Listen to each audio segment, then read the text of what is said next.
किसी कवि ने क्या खूब कहा है, नारी नहीं नारंगी, नारंगी नहीं सबरंगी है। ढके तो सब करूँगा, ढके नहीं तो नंगी की नंगी है। मित्रों, आज जो कहानी मैं आपको सुनाने वाला हूँ वह बहुत ही खास है।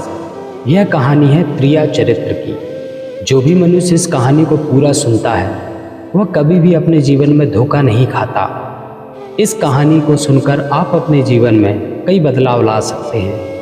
जो भी स्त्रियां इस कहानी को सुन रही हैं वह अपने ऊपर कभी ना लें, क्योंकि इस संसार में कुछ ऐसी स्त्रियां हैं जो सुंदर व सुशील स्त्रियों को भी बदनाम कर देती हैं। आप इस कहानी को पूरा सुनना, तभी आपको इस कहानी का मतलब समझ में आएगा। तो चलिए शुरू करते हैं आज की कहानी। बहुत समय पहले की बात है। एक राज्य में एक राजा रहा करता था। वह राजा बहुत ही धर्मात्मा था। उसकी चर्चाएं बहुत दूर दूर तक फैली हुई थी। उस राजा का एक पुत्र था जो कि बहुत ही सुंदर था। उसकी उम्र लगभग 16 से 17 साल की ही थी, लेकिन राजा उसकी शादी करवा देता है। जब राजा ने उसकी शादी की तो राजकुमार की उम्र लगभग 19 साल थी। राजा बूढ़ा हो चला था, तो एक दिन राजा ने सोचा कि राजकुमार को ही राजा बना देते हैं। फिर राजा ने राजकुमार को राजा बना दिया। पहले के ज़माने में राजाओं की बहुत सारी शादियां हुआ करती थी। उनकी बहुत सारी पत्नियां भी रहती थी, इसलिए राजा ने राजकुमार की 7 शादियां करवा दी। अब राजकुमार की 7 रानियां हो गईं। राजकुमार की अभी शिक्षा पूर्ण नहीं हुई थी, इसलिए वह पास के गुरुकुल में शिक्षा ग्रहण करने के लिए जाता था। एक दिन की बात है, जब राजकुमार शिक्षा ग्रहण करने के लिए गुरुकुल जा रहा था तो उसे रास्ते में एक पनिहारी मिली। वह पनिहारी देखने में बहुत सुंदर थी। पनिहारी ने राजकुमार से पूछा कि राजा, आप रोज़ रोज़ कहाँ जाते हो? तो राजकुमार ने कहा कि मैं गुरुकुल में शिक्षा ग्रहण करने के लिए जाता हूँ। फिर पनिहारी कहती है कि अच्छी बात है, क्या आपने त्रिया चरित्र पढ़ा है? राजकुमार कहता है नहीं, त्रिया चरित्र क्या होता है? तो वह राजकुमार से कहती है कि त्रिया चरित्र पढ़ना अति आवश्यक है। आज आप अपने गुरु से जाकर कहना और इसके बारे में अवश्य पूछना। उसकी बात सुनकर राजकुमार गुस्से से गुरुकुल पहुंचा और गुरु को प्रणाम किया। राजकुमार को देखकर गुरु ने पूछा, क्या बात है बेटा, तुम क्रोध में क्यों दिखाई दे रहे हो और तुम्हारी आंखें लाल क्यों हैं? मुझे बताओ, आखिर क्या बात हुई है? गुरु की बात सुनकर राजकुमार ने कहा, गुरुदेव, आपने मुझे त्रिया चरित्र की पढ़ाई क्यों नहीं कराई? त्रिया चरित्र के बारे में आपने मुझसे छुपाया क्यों? राजकुमार की बात सुनकर गुरु बोले कि बेटा, तुम त्रिया चरित्र नहीं पढ़ोगे, क्योंकि त्रिया चरित्र पढ़ना खतरे से खाली नहीं। यदि तुमने पढ़ लिया तो उससे तुम्हारी जान भी जा सकती है। गुरु की बात सुनकर राजकुमार कहता है कि गुरुदेव, आप इसकी चिंता मत करिए, मैं अपनी रक्षा स्वयं कर सकता हूँ। आप मुझे केवल त्रिया चरित्र के बारे में पढ़ाइए। इसके बाद गुरु ने कहा कि ठीक है। गुरु त्रिया चरित्र पढ़ाते हैं। त्रिया चरित्र पढ़ते पढ़ते राजकुमार को 1 साल बीत गया, और जब 1 साल बीत गया तो गुरु ने कहा कि अब तुम्हारी शिक्षा पूर्ण हो चुकी है। अब तुम अपने घर जा सकते हो और अपने राज्य को चला सकते हो। अब तुम्हें आने की कोई आवश्यकता नहीं। राजकुमार ने कहा, ठीक है गुरुदेव।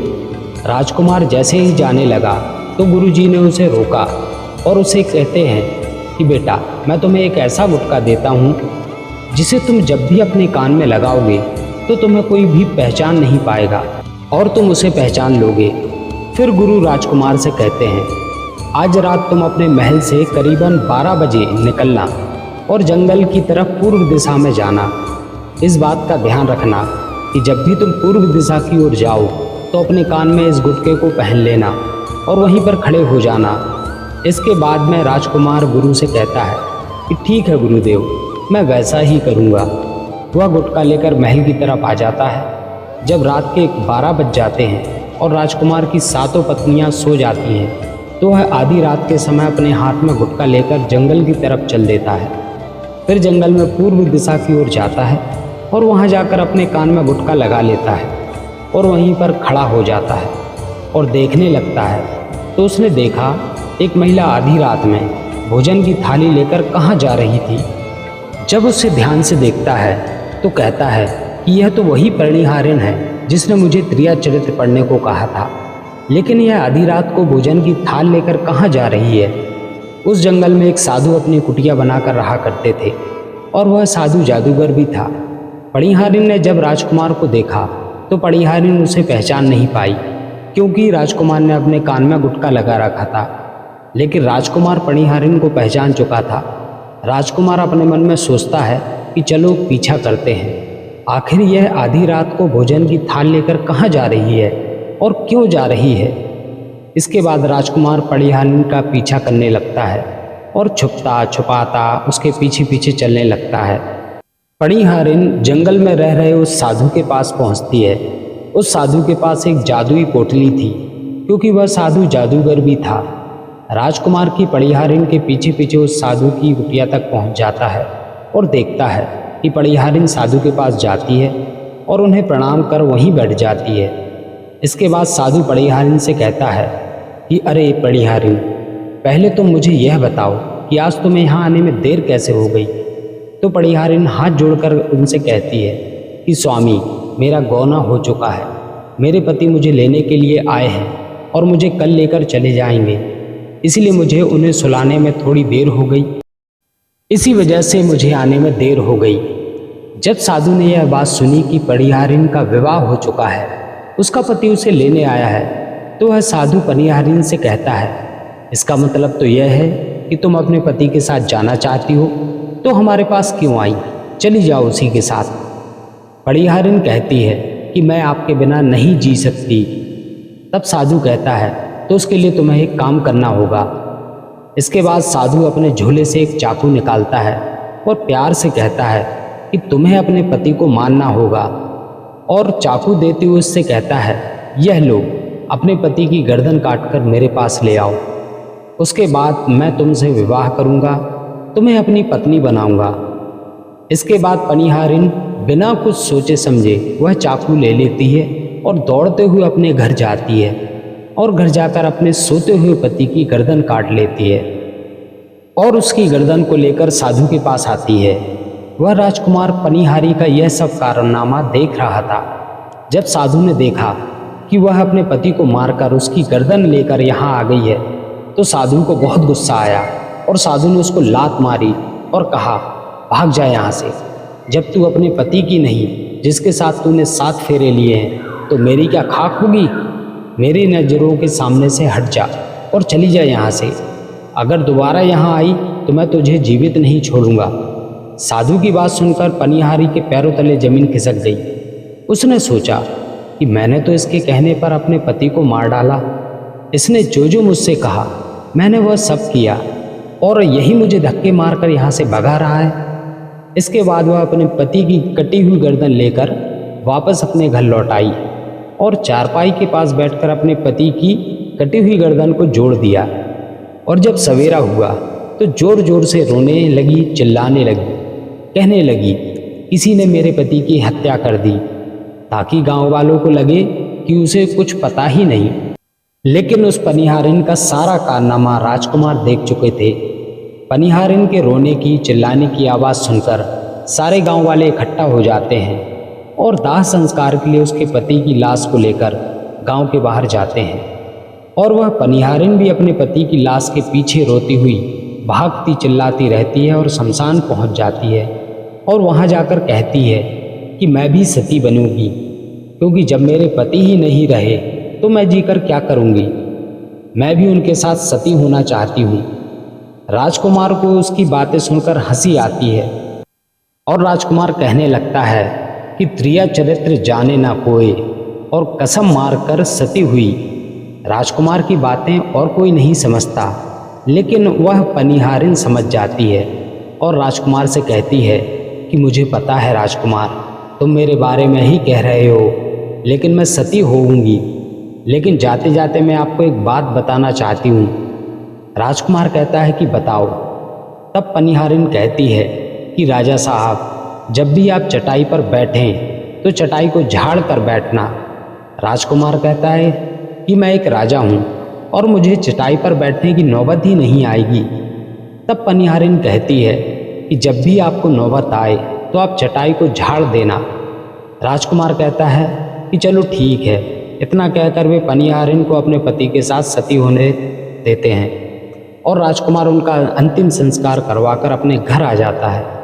इस तरह से पूरा दिन व्यतीत हो जाता है और जब दूसरी रात आती है तो वह फिर से अपने कान में गुटका लगाकर जंगल में पूर्व दिशा की ओर उसी स्थान पर जाकर खड़ा हो जाता है और उस रात को वह देखता है कि उसकी 7 पत्नियां भोजन की थाल लेकर उसी साधु की कुटिया की तरफ जा रही हैं।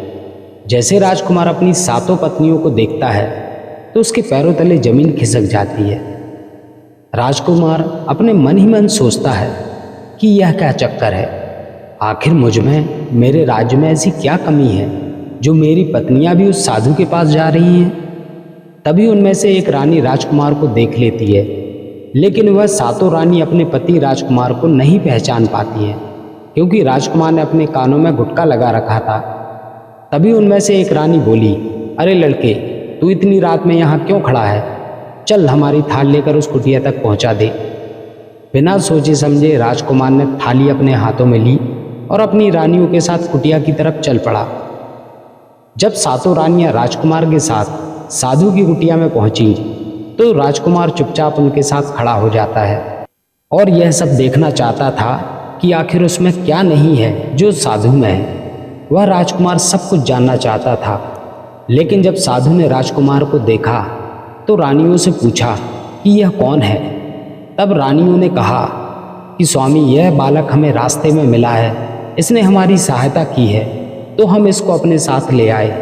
आज रात आप इसे यहीं रहने दें, कल सुबह होते ही यहाँ से चला जाएगा। इसके बाद वह साधु उनकी बात मान लेता है और वह अपने एक शिष्य को बुलाता है और कहता है कि जाओ इस बालक के रुकने की व्यवस्था कर दो। वह शिष्य राजकुमार को लेकर एक कमरे में जाता है। उस कमरे में एक चटाई बिछी हुई थी। फिर शिष्य कहता है कि देख भाई, तुझे आज चटाई पर ही सोना पड़ेगा, और वह राजकुमार को इतना कहकर चला जाता है। अब राजकुमार उस कमरे में अकेला पड़ जाता है। राजकुमार अपने मन में सोचता है कि आज तो चटाई पर सोने की नौबत आ गई। फिर सोचता है कि कोई बात नहीं, आज की रात मैं चटाई पर बिता लूँगा। राजकुमार जैसे चटाई पर बैठने वाला था तभी उसे पनिहारी की बात याद आई। वह सोचता है कि चलो, पनिहारी ने मुझसे कहा था जब भी तुम्हें चटाई पर बैठने की नौबत आए तो तुम उसे झाड़ कर बैठना, तो चलो इससे पहले झाड़ लेते हैं, हो सकता है इसका कोई राज हो। तो जैसे ही राजकुमार ने चटाई उठाई उसने देखा कि एक बहुत भयंकर कुआं है। राजकुमार ने जब उस कुएं में देखा तो उसके होश उड़ गए। राजकुमार उस कुएं में झांक कर देखता है तो राजकुमार को अंदर बहुत सारे कैदी दिखाई देते हैं जिन्हें उस साधु ने अंदर कैद करके रखा था। उनमें से एक कैदी ने राजकुमार को पहचान लिया और वह राजकुमार से बोला कि राजकुमार, आप यहाँ कैसे आए?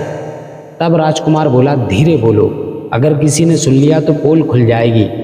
तब सभी कैदियों ने राजकुमार से कहा, आप यहाँ से भाग जाइए, हम तो यहाँ से निकल नहीं पाएंगे, लेकिन आप यहाँ से भाग जाइए, नहीं तो आपका भी हमारे जैसा ही हाल होगा। साधु आपको भी पकड़कर इस कुएं में डाल देगा। आप जितनी जल्दी हो सके यहाँ से भाग जाइए। राजकुमार जब उस कमरे में अंदर था तो उसने अपने कान से वह गुटखा निकाल दिया था। जब राजकुमार वहाँ से भागा तो उसको भागते हुए रानियों ने और उस साधु ने देख लिया। जब राजकुमार को रानियों ने भागते हुए देखा तो रानियों ने कहा, यह तो हमारे पति हैं। फिर वह रानियां साधु से कहती हैं कि स्वामी, अब तो हमारी सारी पोल पट्टी खुल जाएगी। यह तो हमारे पति हैं और उन्होंने हमें देख लिया है, अब हमारा क्या होगा? वह साधु उन सबको कहता है कि तुम सब यहाँ क्या देख रही हो, जल्दी जाओ, उसे पकड़ कर लाओ। यह सुनते ही रानियां राजकुमार को पकड़ने के लिए दौड़ी दौड़ी जाती हैं, लेकिन राजकुमार इतना तेज भागता है कि वह अपने महल तक पहुँच जाता है। तब रानियां घबराई हुई वापस साधु के पास आती हैं और कहती हैं कि स्वामी, अब तो हमारे पति हमें जीवित नहीं छोड़ेंगे। हम जैसे ही महल में जाएंगे वो हमारी जान ले लेंगे। स्वामी, आप ही हमें बचा सकते हैं, इसका कोई उपाय बताइए। इसके बाद वह साधु 7 रानियों से कहता है कि यह एक जादुई कील है, तुम्हें अपने पति को बहला फुसलाकर उसके माथे में यह कील ठोक देनी है। जैसे ही तुम यह कील उसके माथे में ठोक दोगी, वह एक भेड़ बन जाएगा। फिर तुम सातों मिलकर उसे मार देना, जिससे तुम्हारी जान बच जाएगी। सातों रानियां साधु की बात सुनकर राजकुमार को मारने के लिए तैयार हो जाती हैं और जादुई कील लेकर महल जाती हैं। फिर वे सातों रानियां आपस में विचार करती हैं कि राजा सबसे ज़्यादा प्रेम छोटी रानी से करते हैं, तो वह सब मिलकर सबसे छोटी रानी को जादू की कील दे देती हैं और कहती हैं, यह तुम्हारा काम है, तुम किसी भी तरह राजकुमार के सिर में यह कील ठोक देना। फिर छोटी रानी कहती है, ठीक है। जैसे ही वह सातों रानियां महल में आने लगती हैं, तब राजकुमार उन सातों रानियों को वहीं रोक देता है और क्रोध से कहता है, तुम सब यहीं रुक जाओ। पहले मुझे यह बताओ कि तुम आधी रात में उस साधु के पास क्यों जाती हो? आखिर हमारे राज में और हमारे अंदर ऐसी क्या कमी है? अब वे सातों रानियां रोते हुए, हाथ जोड़ते हुए राजकुमार के सामने खड़ी हो जाती हैं और कहती हैं कि महाराज, हमें माफ़ कर दीजिए। उस साधु ने हमारे ऊपर जादू टोना कर दिया था, हम उसके बस में हो गई थी, इसलिए हमसे ऐसी गलती हो गई। आगे से ऐसी गलती कभी नहीं होगी। राजकुमार से छोटी रानी के आंसू देखे नहीं गए, क्योंकि वह छोटी रानी से सबसे ज़्यादा प्रेम करता था। उसे लगा कि यह सब सच कह रही हैं, क्योंकि वह साधु एक जादूगर था और उसी ने इन सब पर जादू टोना किया होगा, नहीं तो यह सब महल छोड़कर झोपड़ी में क्यों जाती। तो उसने उन सबको माफ़ कर दिया और सभी से कहा, तुम अब अपने कमरे में चली जाओ, विश्राम करो। सबसे छोटी रानी, जिससे राजकुमार बहुत प्रेम करता था, वह राजकुमार को खाना खिलाती है और राजकुमार को सुला देती है।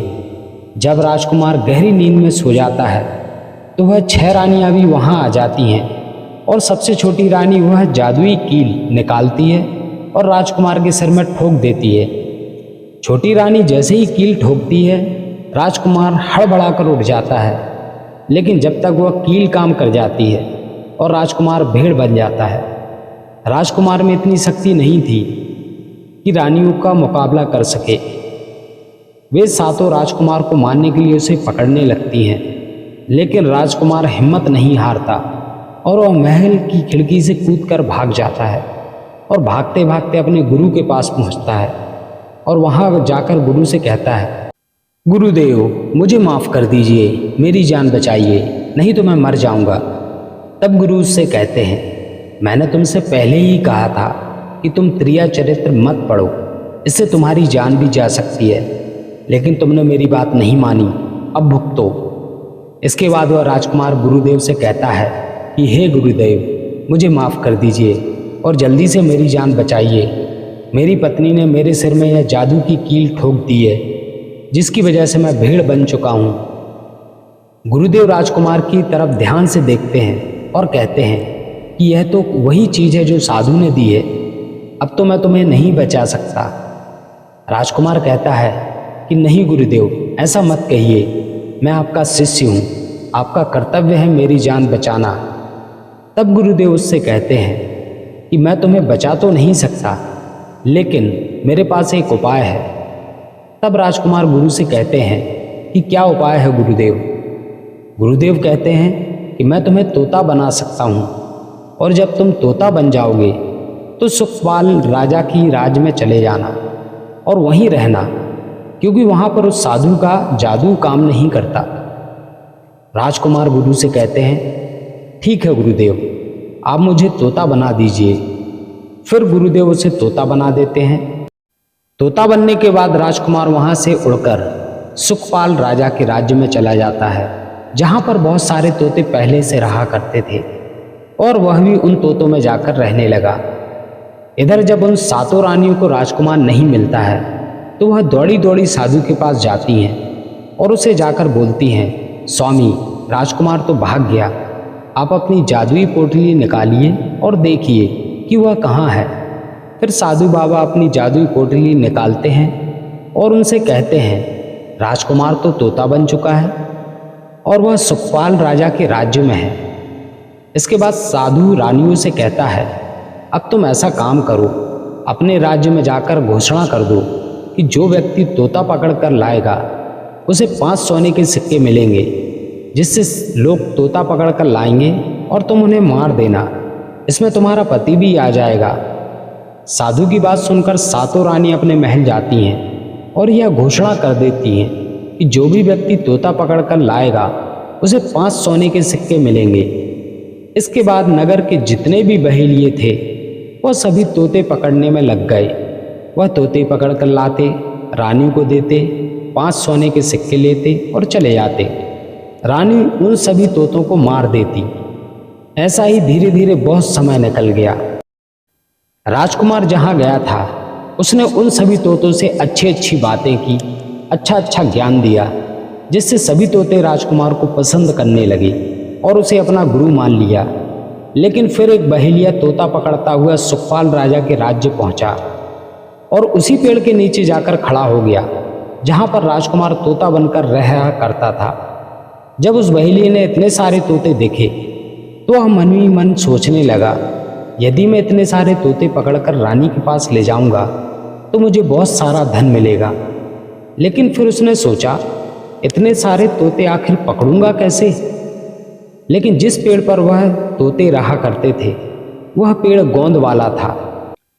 जैसे ही सुबह हुई सभी तोते पेड़ से उड़कर दाना पाने के लिए चले गए और इधर वह बहेलिया चाकू से पेड़ के चारों तरफ कट लगा देता है, जिससे पेड़ के ऊपर बहुत सारा गोंद निकल आता है।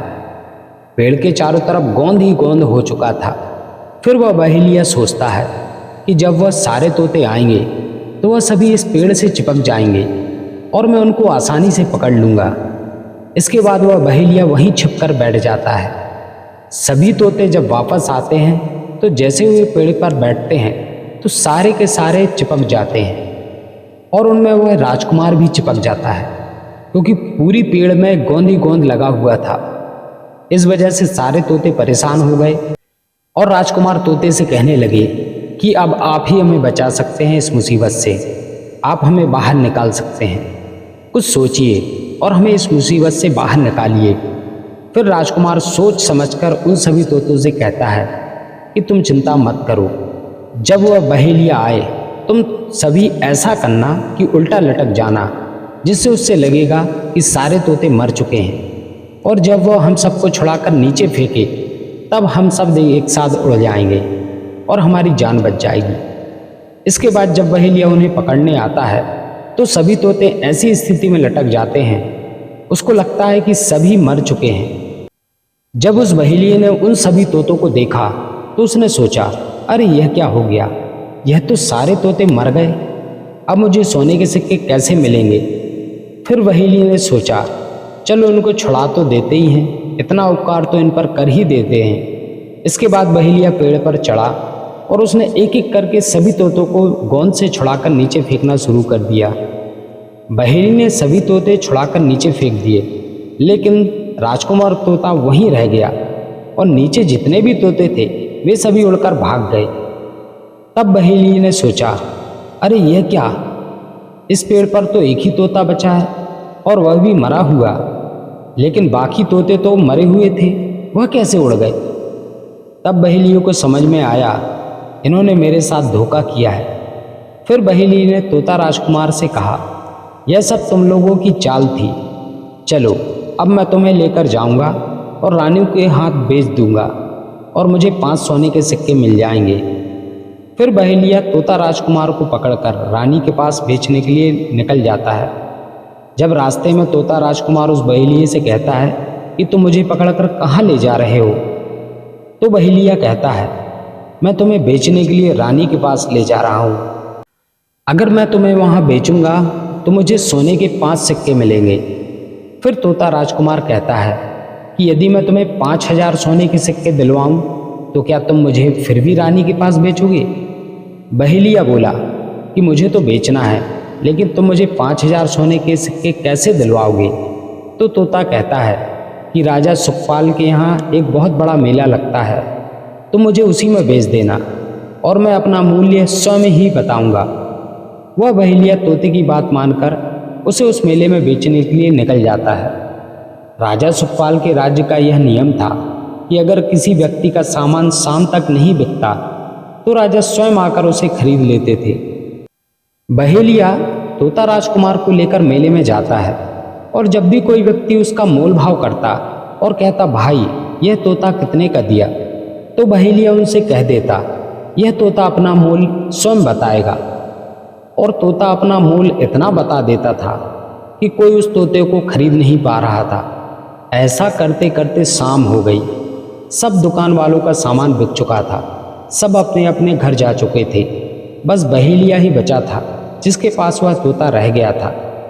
इधर राजा ने अपने सिपाहियों को आदेश दिया कि जाओ जाकर देखो कहीं किसी का सामान बच तो नहीं गया। तब राजा के सिपाही आए तो उन्होंने देखा एक बहेलिया एक तोते के साथ बैठा है। तो सिपाहियों ने उससे कहा भाई तुम्हारा तोता नहीं बिका क्या? तुम इस तोते को कितने में बेच रहे हो? तो तोता बोलता है जो भी मुझे 5000 सोने के सिक्के देगा और मुझे खरीद लेगा। तोते की बात सुनकर सिपाही सोच में पड़ जाते हैं और सोचते हैं यह तोता अपना मोल स्वयं बता रहा है।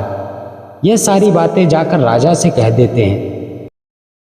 फिर राजा सुखपाल अपने मंत्रियों के साथ रथ पर सवार होकर बाजार जाते हैं और जाकर उस बहेलिये से कहते हैं तोते का मोल बताओ। वह बहेलिया हाथ जोड़कर राजा से कहता है राजा जी तोता अपना मोल स्वयं बताएगा।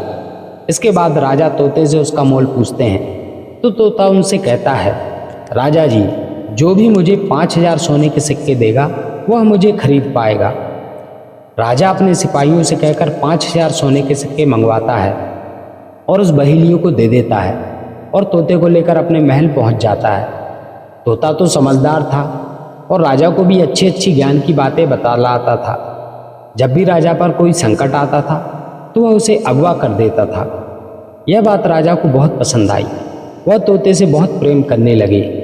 जब यह बात रानियों को पता चली कि राजा साहब यहाँ एक तोता लेके आए हैं जो बोलता है, तो रानियों को राजा साहब से कहती हैं कि राजा साहब हमें भी तोते से बातें करनी है, आप उसे हमारे पास भिजवा दीजिए। फिर राजा मंत्रियों से कहकर तोते को रानियों के पास भिजवा देते हैं। रानियां तोते से कहती हैं अच्छी अच्छी बातें करती हैं। तोता भी उनसे अच्छी अच्छी बातें करता है। सभी रानियां तोते को पसंद करने लगती हैं। राजा की एक बहुत ही सुंदर पुत्री थी। रानी ने अपनी पुत्री से कहा कि पुत्री आज से तुम ही इस तोते की देखरेख करोगी, इसे अच्छे से नहला धुला कर रखना। पुत्री को यह तोता बहुत पसंद आया। वह उसे ले जाती है और उसे अच्छे से नहला धुला देती है। एक दिन जब उसकी पुत्री उस तोते को नहला रही थी तो तोते के सिर पर कुछ गड़ा हुआ नजर आया। तो उसने देखा कि तोते के सिर में कील लगी हुई है। तो पुत्री ने उस कील को निकाल दिया। जैसे ही कील को निकाला तो तोता राजकुमार बन गया। यह देखकर वह राजकुमारी घबरा गई। तो राजकुमार ने कहा आप मत घबराइए, इस कील को वापस मेरे सिर में ठोक दीजिए, मैं फिर से तोता बन जाऊंगा और बाकी की बात मैं आपको रात में बतलाऊंगा। राजकुमारी उस कील को वापस सिर में ठोक देती है और जब रात होती है तो राजकुमारी तोते को अपने कमरे में लेकर जाती है और उसके सिर से कील निकाल देती है। राजकुमार राजकुमारी को अपनी सारी दास्तां सुना देता है और राजकुमारी से कहता है आप यह बात किसी को मत बताना, नहीं तो मेरी जान चली जाएगी। फिर राजकुमारी यह बात किसी को नहीं कहती और जब रात होती तो वह तोते को अपने कमरे में लेकर जाती और उसके सिर में कील निकाल देती। फिर दोनों एक साथ ही रहते। ऐसे ही धीरे धीरे समय निकलने लगा और राजकुमारी को राजकुमार से प्रेम हो गया। और उधर राजकुमार की सातों रानियां बहुत सारे तोतों को खोज खोज कर उन्हें मरवा रही थी, लेकिन उन्हें अभी तक राजकुमार नहीं मिले थे। रानियां फिर से उस साधु के पास जाती हैं और उससे कहती हैं महाराज अभी तक हमें हमारे पति नहीं मिले, अगर वह हमें नहीं मिलेंगे तो हम उन्हें मारेंगे कैसे। फिर साधु अपने जादू की पोटली खोलता है, उसमें देखता है और उनसे कहता है कि तुम्हारे पति अभी भी सुखपाल राजा के दरबार में ही हैं और उसके महल में रह रहे हैं। फिर उन सातों रानियों से कहता है तुम सब नृत्य कला सीखो, जब तुम नृत्य कला सीख लोगी तो हम सब राजा के दरबार में जाएंगे और नृत्य करेंगे। जब राजा हमसे प्रसन्न हो जाएंगे और हमसे कुछ मांगने को कहेंगे तो हम सब उस तोते को मांग लेंगे और उसे मार देंगे। धीरे धीरे समय बीतता गया।